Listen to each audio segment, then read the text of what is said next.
All right, so the first point that I wanted to talk about is the US jobless claims that just came out just a few hours ago.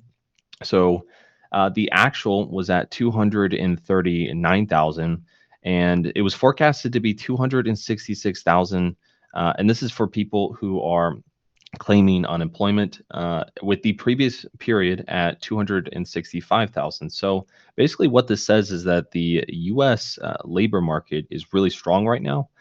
Considering that it's still down from the previous period and it's way below the expected forecast as well. So even with the US labor market looking really good, we just saw Powell say yesterday, last night, that he believes there's going to be more restriction coming, including the possibility of hikes at consecutive meetings. So this is going to be really important for everyone out there to, add to your calendar. Make sure you know when the next meetings are going to be with Powell, because there's probably going to be a lot of volatility during this period. Because he said in this meeting yesterday, he says, we believe there's more restriction coming and that there is a significant possibility that there will be a downturn, Powell said, adding that it's not the most likely case, but it's certainly a possible uh, situation. So it looks like there definitely could be more rate hikes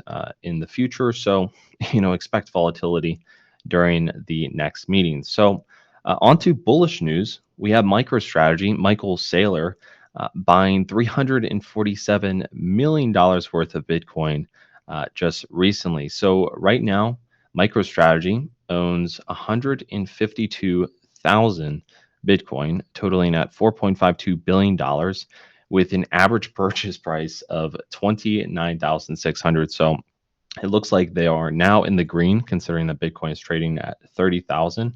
But, they are just barely above in the green. So, yeah, that's definitely a big purchase on Michael Saylor's part. And then we also have, when it comes to just crypto that's doing well, we have a Bitcoin Cash that is up 82% in the past 7 days. It's trading at $244. So just when people thought Bitcoin Cash was a boomer coin in that it was down, it looks like it's been picked up. And why is that? Well, Citadel backed EDX exchange listed Bitcoin, Ethereum, Litecoin, and Bitcoin Cash. It's also backed by Charles Schwab and also Fidelity. And the reason why they listed just these assets to start off was because, quote, these specific cryptocurrencies are generally perceived as commodities by regulatory bodies, which significantly mitigates potential legal challenges. So it looks like with these, they had a nice pump considering that Bitcoin Cash, again, it's trading up 109% in the past month. Yeah, so it looks like the sleeping giant of Bitcoin Cash is now awake. So, make sure to look out for other assets that, EDX is going to be listing in the future, because, those could possibly have a subsequent rally afterwards. Next thing I also wanted to mention is this, which is there was a whale that dumped 74 million true USD or TUSD. And fun fact, they only paid $1.38 for that transaction too, which is absolutely insane to think of. Now, with that, there was a DPEG that was reported. So it looks like some charts were reporting that True USD fell to 80 cents to 1 USD on Binance US before settling around 90 cents. Now, it looks like right now it's trading at around $1. So if it's to be fully stabilized, we have yet to be seen. But it looks like it is right now. So at least that's good news. We don't want another, stablecoin depegging and causing some type of collapse, considering it is a large, stablecoin. It's ranked right now at 24 at $3 billion when we're taking a look at the market cap. So, it's definitely up there, and this would probably impact the markets to some scale. Uh, Brian, going to turn it over to you. All right, thanks as always, Trevor. It looks like Bitcoin Cash is certainly something to be watching at the moment. Obviously, 2xing over the past month is quite a surprising achievement for many people who have written off Bitcoin Cash. So, pretty much for the last, I don't know, 2 to 4 years. I don't remember a time where it's really made some significant news like this. And also True USD, it's interesting to see that it's not seen a significant amount of social worry or anything like that. I'm sure if it was Tether or USD Coin, it may have been a different issue. But yeah, regarding trading volume, there's certainly a lot we can watch, and it has been lowering quite a bit as of late. It's something that is a bit of a concern right now. Not necessarily a sign of on-chain utility though, right? That's where we can look more at things like daily active addresses or circulation, things like that. So if we switch over to token circulation and daily active addresses, we can see that there are plenty of days where, there was anywhere between 960,000 to a million addresses per day. And that is great to see for sure. On the other hand, circulation is looking to be a bit concerning. And I'm drawing here what appears to be a bearish divergence with circulation moving down and the price moving up over the past 6 months. That's not ideally what you want to see. You'd like to see circulation rising as price is rising to justify that prices will continue to move up over time, as opposed to what we might be seeing now, which is a bit of an anomaly. But obviously anything can happen. And we can also look at the NVT model that we have.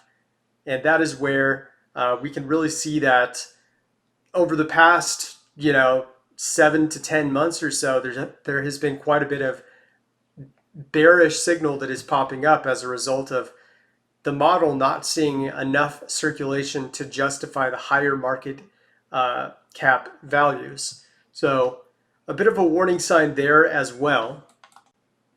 And then also we can take a look at what's been going on with the Bitcoin sharks and whales.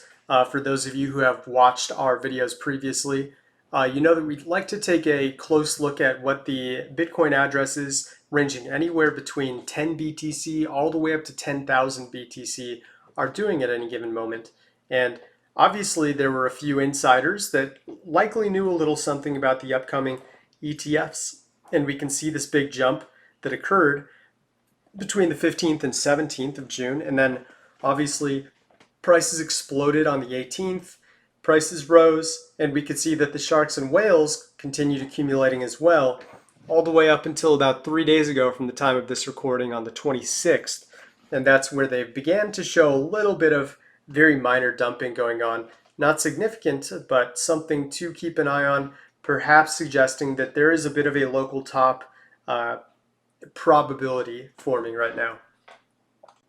And then finally, let's take a look at what some of the largest ETFs look like in terms of social volume across different social platforms such as Twitter, Reddit, Telegram, Discord, and even 4chan. And you can clearly see where the social volume really bunched up for BlackRock back on the 16th all the way to the 21st. And there on the 21st is when we really started to see the others like Invesco, WisdomTree, ARK, and Valkyrie jump into the game themselves and kind of copy BlackRock's blueprint to an extent. So right now, we're seeing that the amount of social volume is starting to decline.